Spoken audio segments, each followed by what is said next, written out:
My name is Ray Whitmore. I'm a lieutenant colonel in the United States Air Force. Most of my work? Classified. But let's just say, when someone moved dirty money through the wrong channels, I usually found it first. I had just returned from deployment. Nothing fancy, nothing dramatic. Just a quiet ride home, a tired soldier with too many unanswered emails and an aching back. I missed my daughter Olivia more than anything. 13 now, smart as ever. I unpacked my duffel and went straight to check one thing, our college fund. It's what I promised Olivia since she was old enough to say MIT. Every month I contributed. It was sacred. But when I logged in, my blood went cold. $94,200 gone, every cent, withdrawn in one shot. I stared, refreshed the page, stared again. Then I checked the authorization trail. Dual signatory. Her name was right there, Raina Whitmore, my sister. I hadn't seen Raina in 6 months. Last I heard, she was living in a small studio in Las Vegas, barely affording rent, blaming her ex-husband, the economy, and karma for everything wrong in her life. So imagine my reaction when I opened her Instagram and saw a brand new caption. New view, new me. Finally earned it. The photo was taken from the 32nd floor of a luxury penthouse overlooking downtown. And that post? It went up 4 days after the money vanished. I sat down, couldn't move. Not from shock, but from rage so silent it could break bone. This wasn't just betrayal. It wasn't just reckless. It was theft. From a child, from my child. And Raina knew exactly what that money meant. Olivia's future, Olivia's dreams. Olivia's one shot at freedom. While I was deployed, my sister stole my daughter's college fund. To buy her dream penthouse. I was shattered. But 3 days later, my 13-year-old smirked and said something I'll never forget. Mom, don't worry. What she stole only had surface value. And 2 days after that, Raina called me, screaming. I didn't tell Olivia right away. I didn't have to. The next morning, while I was slicing apples for her lunch, she slid her iPad across the table. It displayed a login trail, our account activity, traced, time-stamped, and logged with fallback IP mapping. I blinked. She looked up and said calmly, she used a VPN, but I tracked the fallback IP from the secondary authentication node. That's my girl. My 13-year-old daughter had reverse-traced Raina's login pattern through a misconfigured VPN. Not bad for someone who still sleeps with a nightlight. I smiled. More proud than furious. She added, Don't worry, Mom. She thinks she stole something valuable, but she didn't take the most important thing. And that was the moment I knew we weren't going to scream. We were going to act.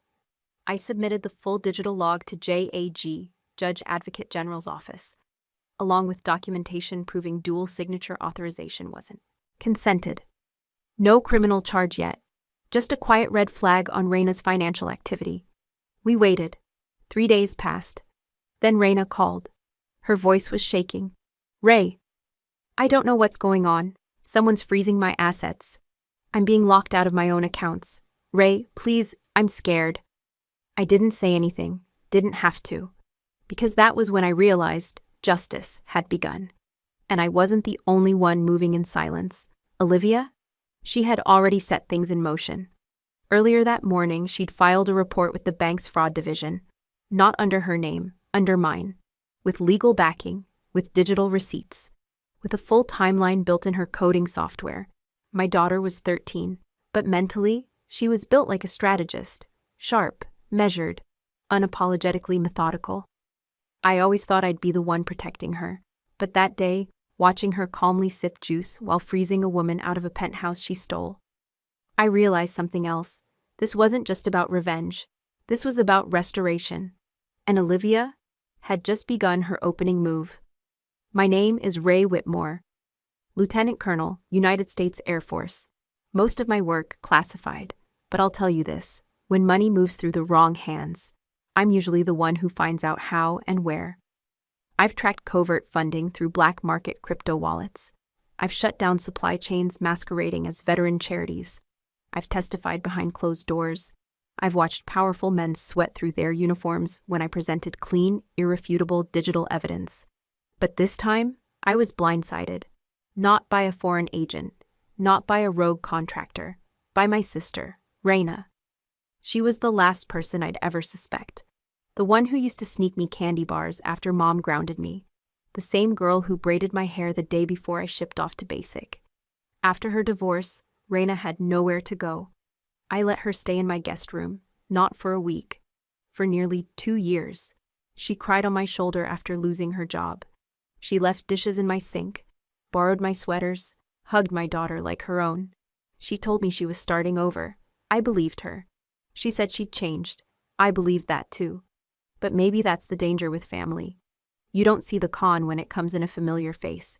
She saw everything I had, the structure, the routine, the salary. She watched me build that college fund, every deposit, every milestone. And while I was deployed, trusting her to help with Olivia, she walked into that account, quietly, and took it all. No confrontation, no warning, just a digital signature and a whisper to her realtor. And poof, my daughter's future turned into her skyline view. I tried to replay the signs I might have missed. There was the day she asked if Olivia's fund could be accessed in emergencies. She phrased it like curiosity. I brushed it off. Then a week before my flight out, she offered to help consolidate my accounts for easier tracking. She sat beside me with a coffee and watched me log in. That was the moment, wasn't it? She didn't need to know my password. She just needed to see which bank.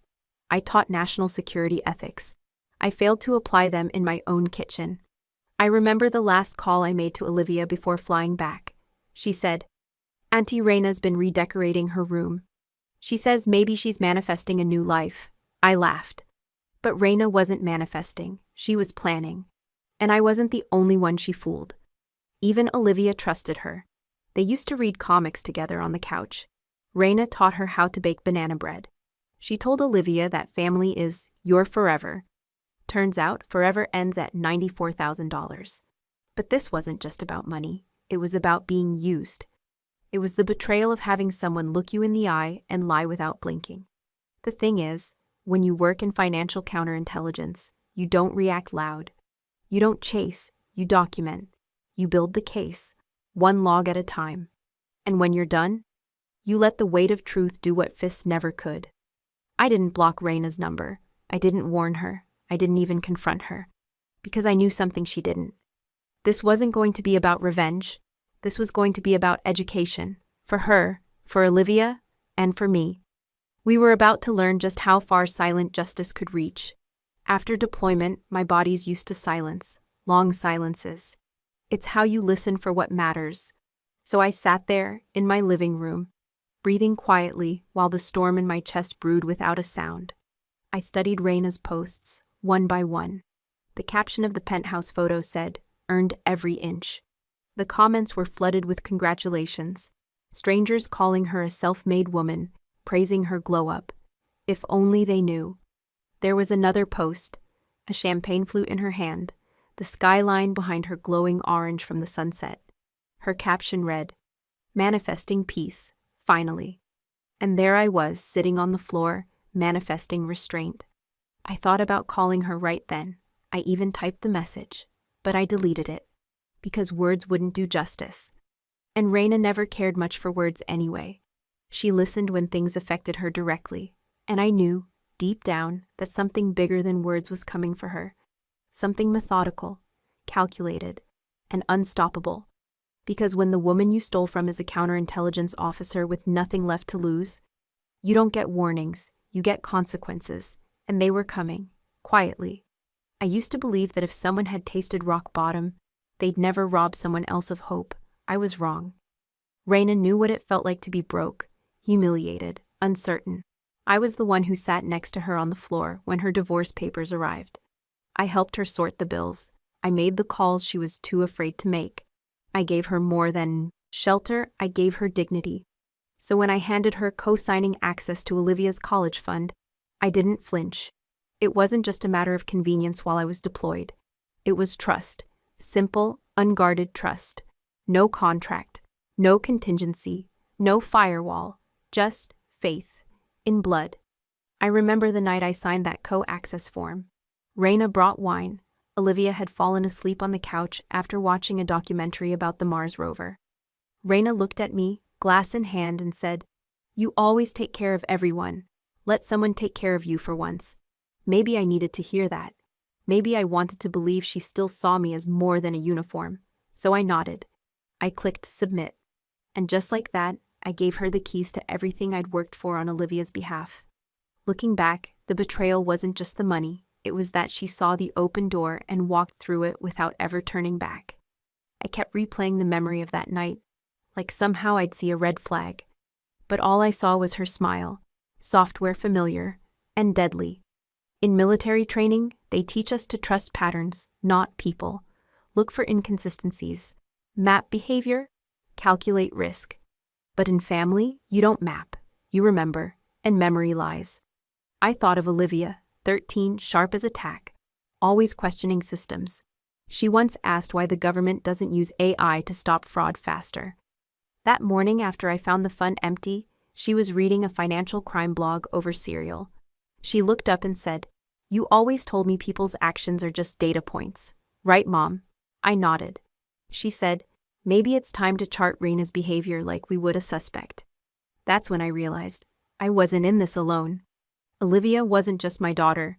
She was turning into an analyst. And Raina didn't know it. We started simple, pulled IP logs, checked metadata, scraped realtor listings with timestamps. The Penthouse, bought in cash. Raina had transferred the funds to a shell account 2 days before I even landed in Kabul.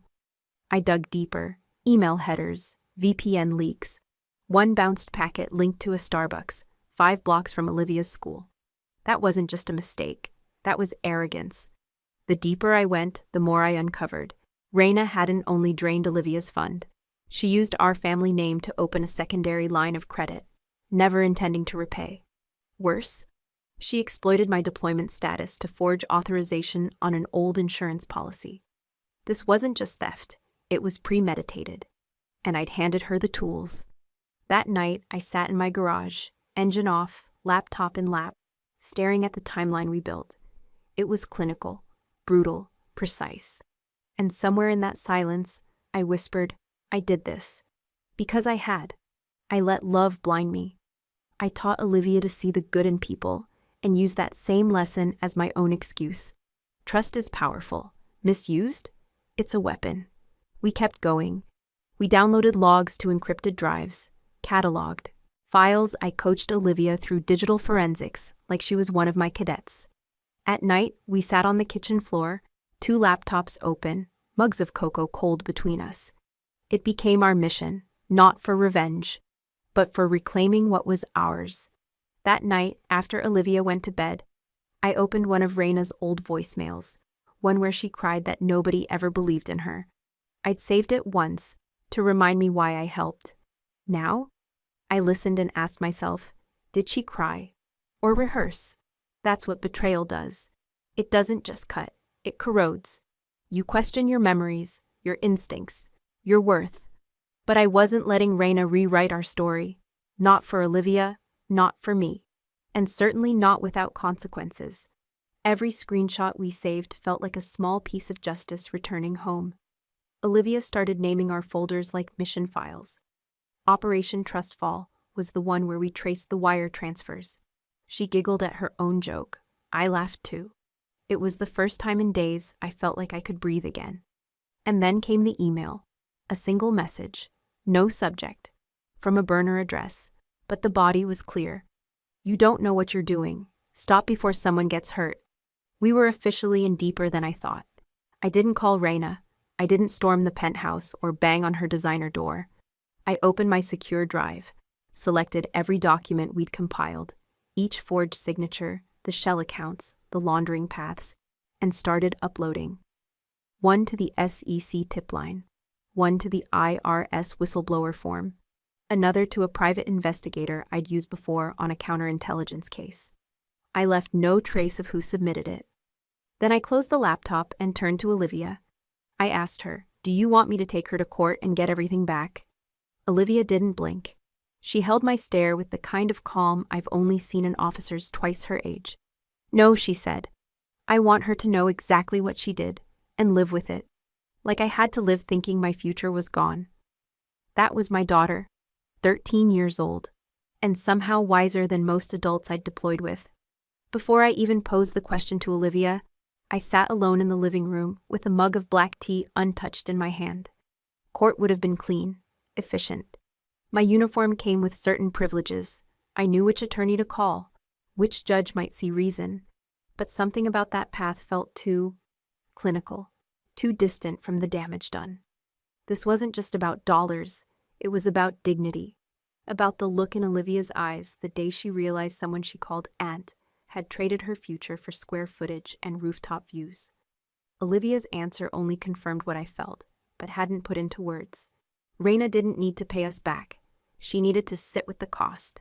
She needed to feel it in the silence between calls that didn't come, the invitations that never arrived, the kind of justice that comes not from punishment, but from realization. We didn't need to make her bleed. We just needed her to see herself clearly for the first time in years. So we pivoted. We built something more terrifying than a lawsuit.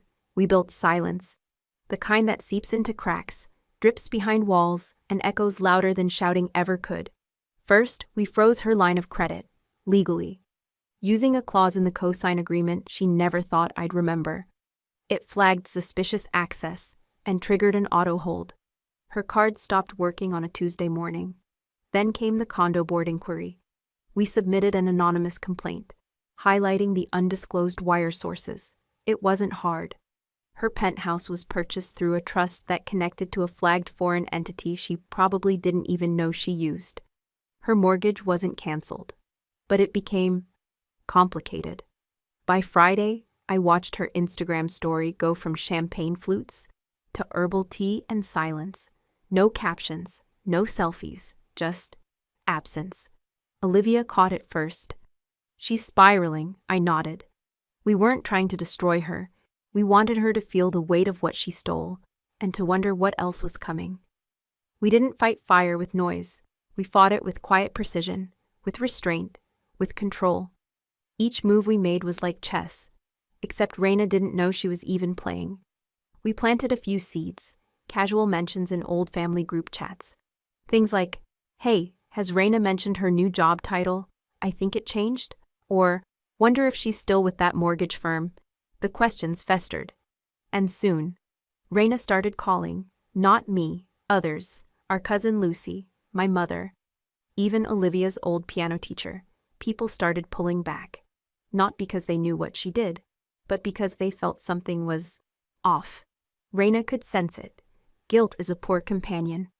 It whispers louder in the silence, and that's exactly what we wanted.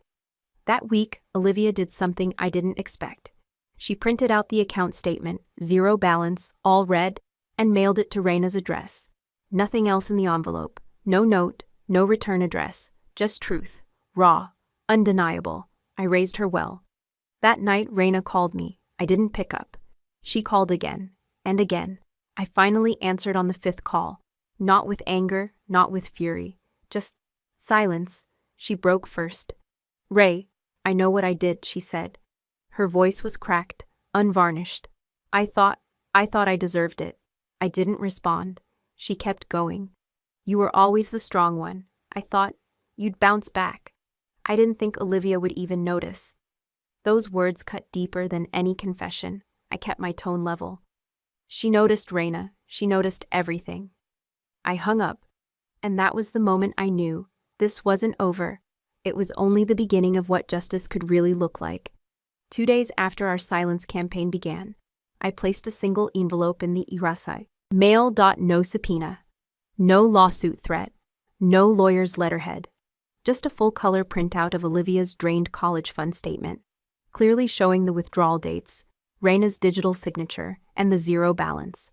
I tucked it into a plain white envelope and included a single sentence, handwritten on heavy cardstock. "What you stole only had value to you. No name, no threat, no explanation, just fact."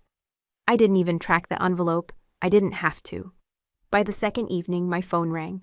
"Raina." I let it go to voicemail. She called again and again. On the fourth try, I picked up, still calm, still steady. Her voice cracked before she spoke. "Ray?" Silence. Then, softer, rushed. "If you report this, I'll lose everything. I let the words hang between us like a noose tightening. Then I answered, carefully, clearly. And Olivia? What did she lose, Raina? The silence on the line was deeper than any scream. I could hear her trying to breathe, hear the static of her guilt filling the space where truth had finally landed. She didn't respond. I didn't push. Instead, I sat back in my chair, looking out the window at the backyard Olivia and I had planted last summer, azaleas now fading into autumn red.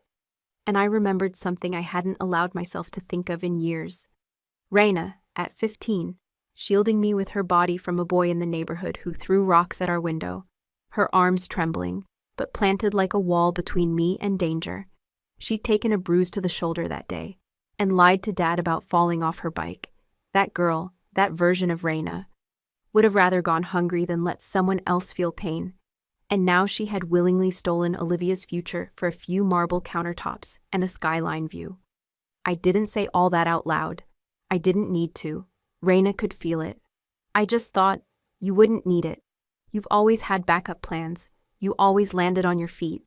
I didn't think she'd... Her voice broke. I closed my eyes, let the ache pass through me like a current.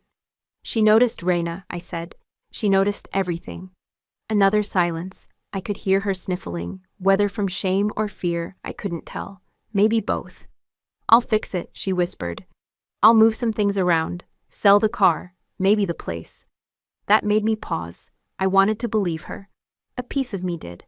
But another piece, the part forged in desert winds and deployment silence, the part of me that had seen men lie with trembling hands and false medals, that part waited. Raina, I said, flat and final. You can't fix what you won't name. She didn't reply. I knew she wouldn't. So I ended the call, not with anger, not even with disappointment. Just a simple statement. I hope, someday, you realize who you became. Click, the line went dead. But I sat there a while longer, phone still in hand. There's a kind of grief, no, funeral covers. The grief of surviving someone who's still alive. That night, Olivia crawled into bed beside me. No words, just warmth. Her head rested against my shoulder. She didn't ask what Raina said. She didn't need to. I turned off the bedside lamp and whispered, she knows now. Olivia didn't speak, but she reached for my hand under the covers and squeezed twice. It meant, we're okay. It meant, I'm safe. It meant, thank you for not yelling. Thank you for fighting differently, and for the first time since I landed back home, I let myself believe we'd won. Not in a courtroom, not with a bank reversal, but in a way that mattered more. We made Raina face herself, and that was justice enough. Raina started unraveling. Within days of our last call, she liquidated her minority shares in her boutique interior firm, pulled out of the investment group she'd been part of for 4 years, and listed the Penthouse on a private market app. Quiet desperation, cloaked under curated Instagram stories with cryptic captions like, "Sometimes family isn't blood," and "Rebuilding privately." I didn't reply. Not publicly, not privately. Because I was busy, with paperwork. The moment I realized she'd not only stolen, but knowingly impersonated a legal guardian to access funds, meant for a minor, I knew the leverage wasn't just moral, it was legal.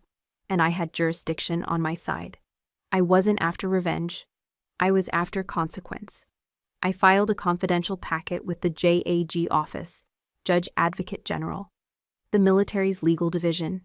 Inside, notarized account ownership documents, date-logged transactions, matching Instagram purchase posts, and a statement of guardianship signed by my commanding officer before deployment.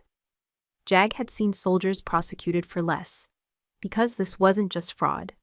It was breach of fiduciary duty against a dependent's interest, and it fell under both civil and federal review, due to cross-state digital banking and the military involvement.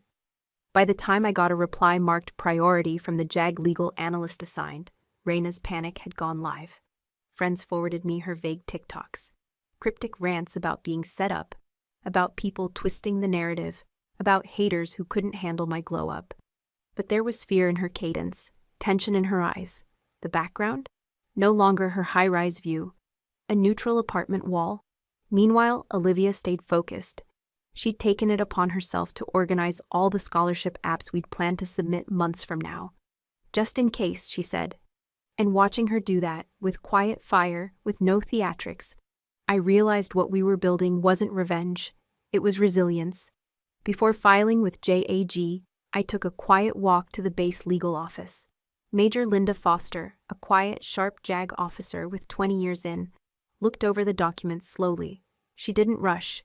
When she finished, she leaned back and asked me one thing. Do you want this to be criminal, Ray? Or just official? I paused, then said, I want her to feel the systems she took for granted. Major Foster nodded once and replied, then we'll start with asset preservation. Civil filings first. If she retaliates, we escalate.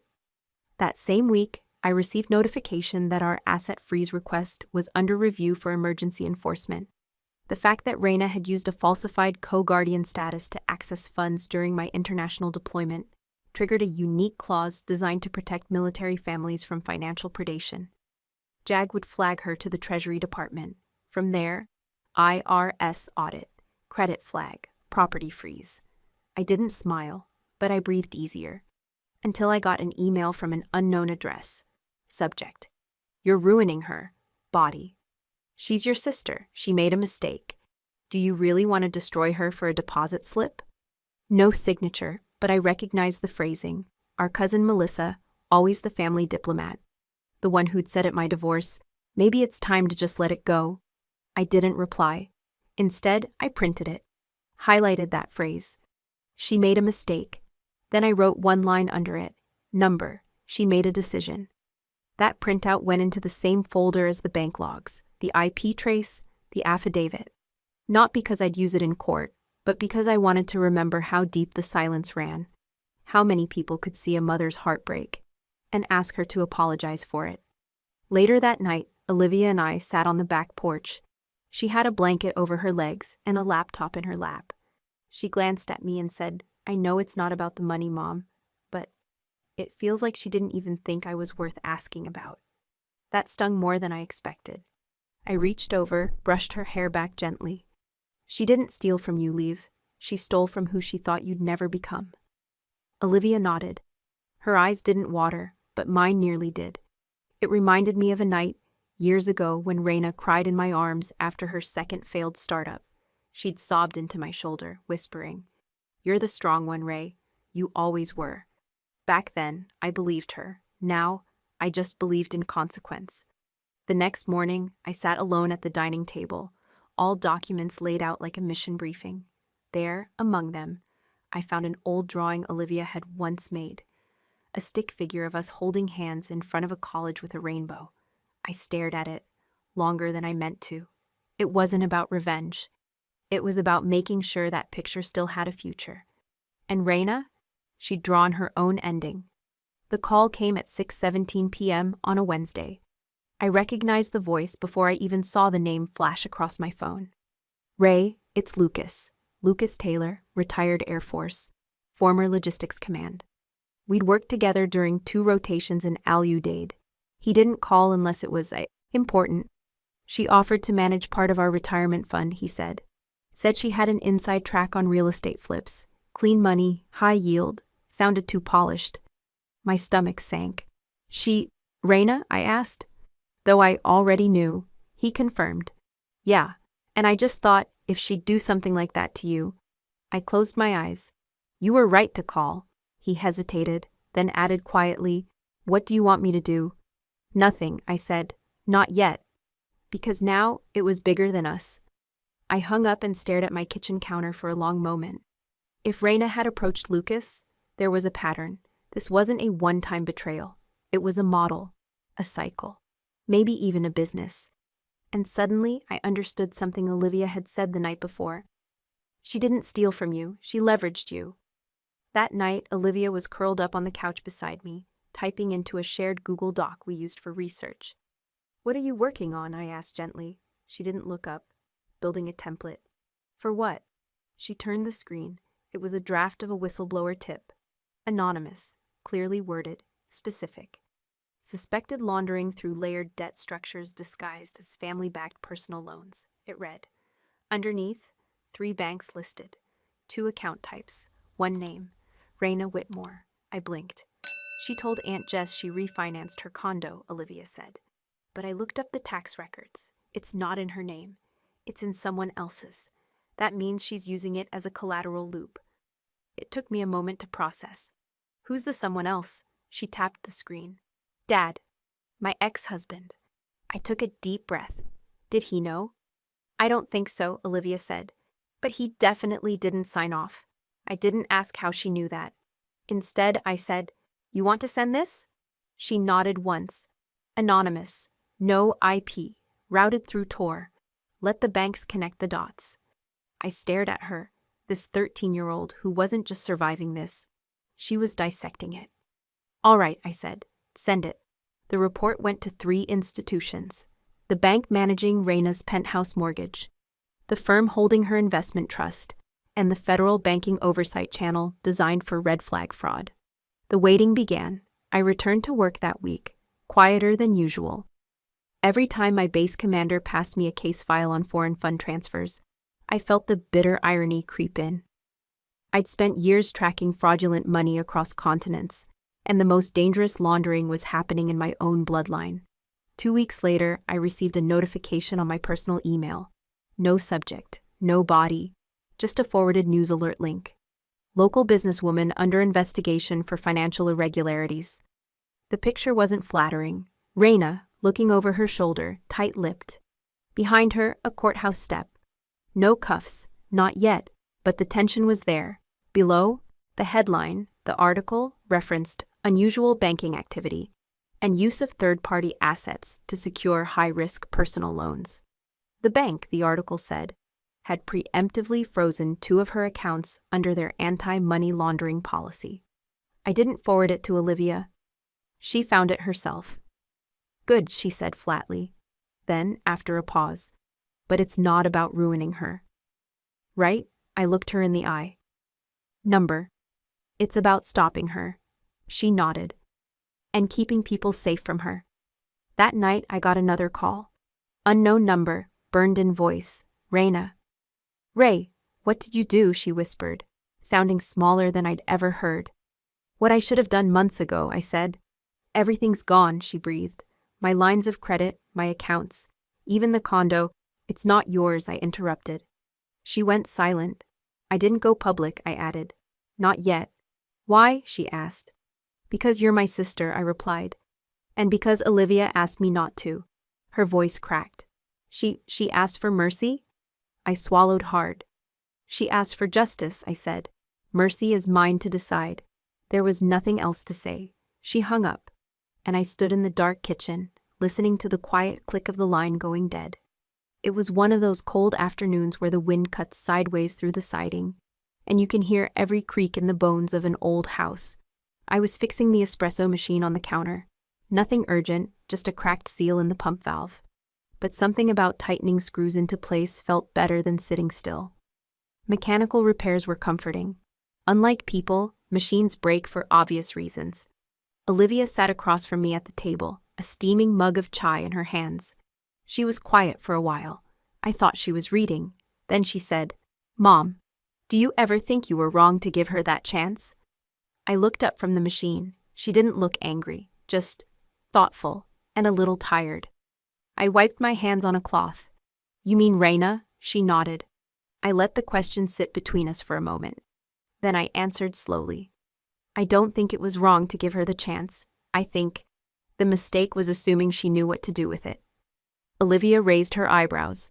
So, trusting her wasn't the problem. I shook my head. Number trust isn't the problem. But teaching someone what that trust is worth, that's where I failed. She blinked. I added. It's not enough to believe in someone's sweetheart. You have to show them how to carry that belief. Otherwise, it's like handing someone a loaded weapon and hoping they won't shoot. She looked down at her mug. So it's our fault? No, I said firmly. Her choices are her own, but sometimes, when we love someone enough, we help build the road they take, even if it leads them away from us. She was silent again. Outside, the wind rattled the shutters. Then Olivia asked something that caught me off guard. Do you think we create the people who betray us? I set the screwdriver down. That's a heavy question. I know, I took a breath. Sometimes? Yes. Not because we're bad, but because we're scared. We overextend. We overgive. We make allowances we wouldn't make for anyone else. I looked at her. Because deep down, we're afraid of being alone. She didn't answer, but her lips pressed into a line. I stood and walked over, knelt beside her chair. I gave Raina that access because I didn't want to admit I had no one else to name. I was on deployment, and I couldn't name your father. I thought, Raina's blood. She wouldn't turn on us. Olivia looked at me then, her eyes soft but strong. But she did. I nodded. She did. Olivia reached out, her fingers resting over mine. She didn't just steal from you. She stole from both of us. I swallowed. Yes. But you never yelled, never broke things. You just responded. I gave a small smile. Because I knew who was watching. She blinked. There's always a child in the room, I said. Even if they're not speaking, even if they're just listening from the hallway. I paused. I've interrogated cartel accountants, cyber criminals, and fraud architects. But no one teaches you how to stay strong when your own sister lies with a smile. Olivia tilted her head. So, how did you stay strong? I answered without thinking. You. Her mouth parted slightly. I looked at you and remembered why I fought so hard to build this life. Not for money, not for medals, but for you to have a chance to dream. She swallowed hard. That's why I didn't destroy Raina, I added. Because if I'd gone after her with fire, you'd think fire was the answer. I stood again. But it's not, I said. Fire only leaves ash. We stood in silence for a while. Then she said something so quiet, I almost missed it.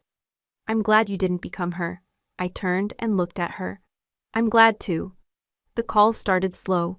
A cousin here, an aunt there. Familiar numbers I hadn't seen light up my screen in years. One voicemail said, Ray, she's your sister. Family doesn't drag family through the mud. Another one, sharper, handle it in-house. That's what decent people do. Some didn't bother being polite. You think exposing Raina helps anyone? This makes you look cold, like you're more soldier than sister. And maybe that was the point. But it wasn't the one they thought. I didn't answer any of them, didn't text back, didn't explain. Because I didn't owe them an explanation. Not anymore. One evening, a friend from base, Corey, called. He wasn't family, which meant he had the guts to be blunt. He skipped hello, just said, You really pressing charges against your own blood? I kept my voice level. I filed a civil fraud report. That's not pressing charges. That's protecting my child's financial future. He exhaled hard. Still, feels heavy. It is heavy, I said. But not heavier than watching Olivia lose trust in everyone she's ever known. There was a pause. Then, is it worth it? I didn't answer right away, because in the other room, I could hear the faint hum of our printer. Olivia was sitting cross-legged on the floor, carefully feeding pages through the tray. Application packets, scholarship essays, letters of recommendation. The whole mess of growing up, all in motion. And she was doing it. She wasn't giving up. I thought of what she said the night Raina's accounts were frozen. I don't want revenge. I want her to feel what it's like to lose something she thought was hers to control. I looked at the hallway, where the printer whirred and buzzed, steady and soft. Then I asked Corey, if I don't do this, what does Olivia learn from me? He didn't speak. I continued. That when someone steals your future, you smile and keep the peace. That silence is more important than justice. Still nothing. That being a good daughter means letting bad people keep winning. There was a click. He'd hung up. I stared at the phone. Outside, the streetlights buzzed on. The shadows in the room got longer, and the silence felt like it had weight. Eventually, Olivia walked in holding a stack of papers. Her face was calm, but her fingers curled a little tighter than usual around the edges. Can you review my essay? I reached for the top page. Of course. As I read, my throat tightened. The prompt was simple. Describe a moment that changed your life. She'd written about the college fund. But not about the money, about the moment she realized someone she loved could betray her. And the moment she realized her mother wouldn't let it slide. I used to think strength meant yelling back, she wrote. But then I saw my mother, quiet, precise, unshaken. And that's the kind of strength I want. I looked up. She was watching me. I said, "You wrote this?" She nodded. "Is that okay?" I swallowed. "It's more than okay." She hesitated, then added softly, "They're all mad at you, aren't they?" I nodded. She bit her lip. "Because of me?" "No," I said quickly. "Because of me. But I'm the reason you had to. You didn't make Raina steal. And you didn't make me act." She looked down. I stepped closer. "Olivia, listen to me. What Raina did, what the others say, it's not about you. It's about what people are comfortable ignoring. And you're not someone I will ever teach to ignore the truth." She nodded slowly, like she was tucking the words somewhere deep. Then she said, "Promise me something. Anything. If I ever mess up, I mean really mess up, will you still hold me accountable like this?" I blinked. "You want that?" She nodded again. "Because it means you believe I can do better." I smiled, pulled her into a hug. "Always." And in that moment, I knew. The hardest thing I ever did wasn't confronting Raina. It was staying soft enough for Olivia to still ask me questions, when the world kept telling her silence was easier. I didn't show up at the hearing, not in person. Not because I couldn't face Raina, but because I wanted her to face something else, the truth. In the quietest voice it could be told. Instead of testimony, I sent a letter. Not mine. It was handwritten in blue ink, folded carefully in a soft white envelope. At the top, it simply said, "To the woman who used to braid my hair when Mom was deployed." The attorney stood before the judge and asked permission to read it into the record. Raina sat, shoulders tight in her gray blazer. The attorney cleared his throat and began. "Dear Aunt, I will still go to college, not because we have money, but because I have my mom. She taught me that real dreams aren't built on someone else's money. I don't need a penthouse to feel worthy. I just need to remember, if someone ever takes something from me, I must never take it back by becoming like them. I don't hate you, but I hope you understand. Money can't replace memories. And what you took from me can't be returned. The feeling of safety, my trust in family, and the nights I should have slept in peace. I will still learn, and I will use this pain to do something better for others. Because my mom always says, we don't need to be loud to be strong. We just need to choose right." The courtroom was silent. No coughs, no shifting in seats, just stillness. I wasn't there to see it, but the lawyer told me later. When the final word was read, Raina lowered her head. And she wept. Not dramatically, not in a way to gain pity, just tears, like something had finally broken open. She didn't offer a rebuttal, didn't ask for leniency, didn't even speak. I don't know what she felt. Maybe shame, maybe regret, maybe just the hollow sound of her own conscience echoing in a place where my trust used to live. The judge granted our civil terms. She'd be legally restricted from managing or accessing any account held in another person's name for the next 10 years. Her license for fiduciary representation, suspended indefinitely. She was ordered to complete a course on financial ethics. It wasn't a prison sentence, but it was, in every sense, a reckoning. That night, Olivia came into my room. She curled up on the edge of my bed and asked, "Do you think she read it all the way through?" I nodded. She did. "Do you think she believed me?" I paused. "It doesn't matter," I said, "because I believed you, and you wrote the truth." Olivia smiled, not wide, just enough. Then she whispered, "Mom, I didn't write it to win. I wrote it because I didn't want to grow up like her." And in that moment, I knew. We hadn't just reclaimed a college fund. We'd reclaimed something far more valuable, our voice, our peace, our power, not with anger, not with revenge, but with something louder than all of that. With grace. I didn't go back to my old unit, not because I wasn't welcome, but because it was time to serve differently. I took a position as legal advisor for a veteran-led nonprofit, helping former service members trace financial fraud and rebuild what had been taken from them. It wasn't glamorous, it wasn't high profile, but it mattered, deeply. Every day I sat with someone who had trusted the wrong person, a sibling, a spouse, a friend in uniform, and I listened. Not to judge, not to fix, but to show them they weren't the only ones. I didn't want to chase more criminals. I wanted to restore something I had almost lost. The belief that protecting people isn't about fighting. It's about standing between them and what they don't yet know how to survive. Meanwhile, Olivia started something too.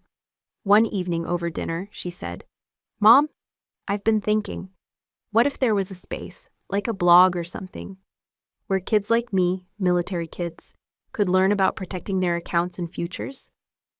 I blinked. "And you want to be the one who builds it?" I asked. She nodded, her eyes fierce. So she did. She called it Guardians of the Future. She wrote posts in simple language. How to spot red flags in joint accounts. What to ask before letting someone co-sign anything. Even how to talk to your parents if you suspect something's wrong. She didn't name Raina. She didn't talk about the court. She just shared what she'd learned. With honesty, vulnerability, and clarity. Within months, her blog started gaining traction. A small community formed. Other teens of deployed parents. Young adults who had faced betrayal. Even a few military financial counselors who began linking to her resources. One day, Olivia showed me a comment someone had left. "I thought I was dumb for trusting my cousin with my scholarship money. Your blog made me realize I'm not stupid. I was just unprotected." Thank you. She didn't cry. She didn't gloat. She just closed her laptop and said, "We don't build futures on stolen floors." That line stayed with me. We don't build futures on stolen floors. Because when we do, when we use something taken instead of something earned, we're laying the foundation on rot. And eventually, it caves in. I used to think justice was a gavel or a verdict. Now I know it's in the quiet rebuilding. In the days after, in what we teach the next generation through our own resilience. One afternoon, I received a letter with no return address. Inside was a short note. The handwriting was familiar. "I don't expect forgiveness, but I do want you to know I sold the penthouse. The money was transferred into a fund for children of incarcerated veterans. It won't undo what I did, but maybe it can keep someone else from becoming like me." No signature. Just the silence of a woman who finally realized her noise had caused too much damage. And maybe in that silence, she found something true. I didn't call, I didn't write back. But I did light a candle that night, not in her honor. Not for reconciliation, but for release. Because when we let go of who someone could have been, we make room for who we need to become. And I needed to become a mother who could look her daughter in the eye and say, "We didn't win because we were smarter. We won because we stayed kind." It was a quiet Saturday. I was watering the lavender near the porch. Nothing special, just the kind of quiet you learn to treasure after a storm has passed. Then I heard a car pull up. Not fast, not hesitant, just there. I didn't turn around right away. Not until I heard the steps. Slow, software familiar. Raina. She stood at the edge of the walkway, dressed in gray. No makeup, no jewelry. She wasn't crying, she wasn't shaking. She was just holding something. A small wooden box. She didn't speak at first, neither did I. Then she stepped closer and placed it on the porch rail. "It's the coffee grinder," she said quietly. "The old one. I left it behind when I moved out, 7 years ago, thought you might still want it." I glanced at the box but didn't reach for it. Didn't open it, didn't ask why now. We stood in silence for a few more seconds, long enough for the air to thicken with all the things neither of us would ever say. Finally, I spoke. "I forgive you, Raina," I said, "but I don't forget. And I don't open my door. Just because someone once lived here." She didn't flinch, didn't defend herself. She just nodded. Once. It wasn't a nod of understanding exactly. More like acceptance. She turned and walked back to her car. No big exit, no final word.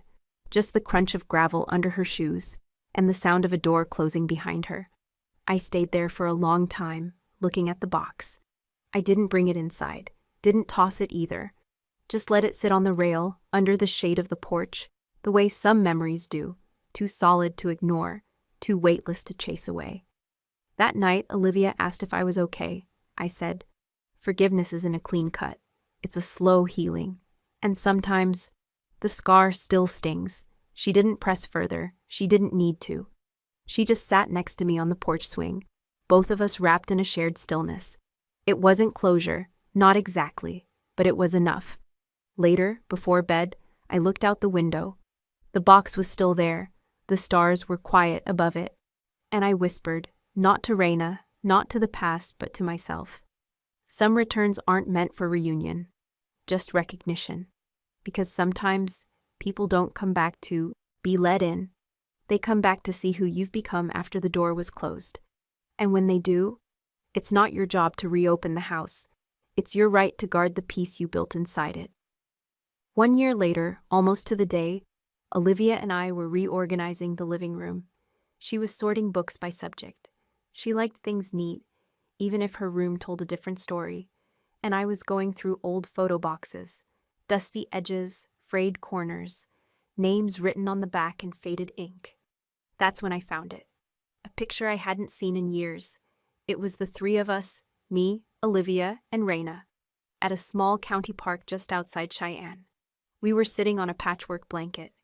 Raina had her arms slung behind her head like she owned the sky. Olivia was eating an orange popsicle. I was smiling, not the kind of smile you force, but the soft, unaware kind. The kind that doesn't know yet it's going to break. My first instinct was to put it aside, then maybe toss it out altogether. But Olivia looked up from her pile and saw it. Her voice was quiet when she said, "You don't have to keep it, Mom. But maybe you should." I looked at her. She was taller now, more sure of herself. Her voice carried weight now, not just words, but intention. I asked gently, "Why?" Olivia came over, took the photo from my hand, and held it under the light like it was something sacred. Not because Raina was in it, but because it captured a moment we all once shared. Before the silence, before the theft, before the terms trust and family had to be separated. She said, "Keep it." Not because she deserves to be remembered, but because it reminds me that we tried, that we forgave, even when it wasn't easy, even when it wasn't deserved. And someday, when I'm older, I'll need to remember that too. That forgiveness is something we give, not because people earn it, but because we refuse to carry their weight forever. I felt the air shift in the room, not heavy, not sad, just still. I placed the photo back into the frame, one that had been empty since the day Raina walked out, and set it on the bookshelf. Some might say that's weakness, keeping a reminder of someone who hurt us, but I don't see it that way. Forgiveness isn't forgetting. It isn't letting people back in. It's about reclaiming the space they once contaminated and saying, "You no longer define this." That picture didn't belong to Raina anymore. It belonged to Olivia, to me, to who we became after. That evening, as the light dimmed across the living room floor, Olivia handed me a cup of tea. We sat in silence for a while. Then she said, "She couldn't take this part, you know." I looked at her. This house, this peace, this bond. She stole money, time, trust, but she couldn't take the one thing that mattered most. Us. I smiled. She couldn't take your future either, I said. She only delayed it. But you rebuilt it with something she'll never have, Olivia nodded. Not proudly, not bitterly, just whole. That was the moment I knew. We hadn't just survived what happened. We'd grown roots around it. The story wasn't about a betrayal anymore. It was about what came after, what she couldn't take, what we refused to let go of. And as I looked again at that old photo, I didn't see loss anymore. I saw evidence. Evidence that even after all the breaking, we still knew how to hold on to what was real. Not to the person, but to the truth of who we are when no one's watching, when no one's taking, when it's just you. And the ones who stayed. That morning, the sky was soft and undecided, halfway between silver and blue. I brewed coffee using the old machine, the same one Raina left behind. The sound was uneven but warm, familiar in the way only time-worn things can be. I sat by the kitchen window, cradling the mug in both hands. Steam rose, silence settled. Then I opened Olivia's blog, Guardians of the Future. She had posted a new article. The title stopped me. What she stole wasn't mine. I clicked it. She wrote about the scholarship she'd just received, one she earned herself. About the day her counselor asked, "How did you stay focused with so much going on at home?" And how she almost answered, "Because I had no choice. But she didn't say that. She said, because I had a mother who believed pain wasn't a dead end, but a detour. A mother who taught me that even when trust is shattered, you don't stop teaching love, you just teach it with boundaries. There was a line near the end that took my breath. She took my money, not my mind. She took my future plans, not my purpose. And she took my trust, but not forever. Because I chose to rebuild that part, with better bricks. I set the mug down gently, then just sat there, not thinking about justice, not about betrayal, not about how many court filings or freeze orders or long nights we went through. Just one simple, unwavering truth. My daughter is still whole, and so am I. We weren't untouched, but we were unbroken. Raina couldn't take that. She couldn't take mornings like this, quiet, strong, grounded. She couldn't take the peace I feel when I see Olivia sit at the same table where we once cried. She couldn't take the bond we rebuilt, not over shared blood, but over shared rebuilding. She couldn't take the fact that we turned her theft into purpose, or that Olivia turned it into mentorship, and I turned it into service. That's the thing about thieves. They never see the value of what they can't hold in their hands. But love, resilience, integrity, they live in places no one can steal from. As the sun slid higher and the world outside began to stir, I found myself not grieving, not analyzing, not preparing, just present. And when Olivia walked into the kitchen, still in pajamas, hair a mess yawning mid-step, I handed her the mug I had just poured. She smiled, sleepy but bright. And I said, she stole the account. But not the future, not this. Olivia raised the mug in a mock toast. To starting over, she said, and I smiled back. To starting wiser. Before we say goodbye, we'd love to know, where are you watching from? Is it a quiet morning with a warm cup of coffee? Or a late night where stories like this keep you company? Let us know in the comments. We read everyone with gratitude, and if this story touched your heart, please consider subscribing to the channel, not just to hear more stories like this, but to be part of a community that still believes in kindness, healing, and second chances. Thank you for spending your time with us today. Wherever you are, we hope you carry this story with you, and remember, sometimes the miracle doesn't knock on your door. It waits quietly until you're ready to open your heart. Take care, and we'll see you in the next story.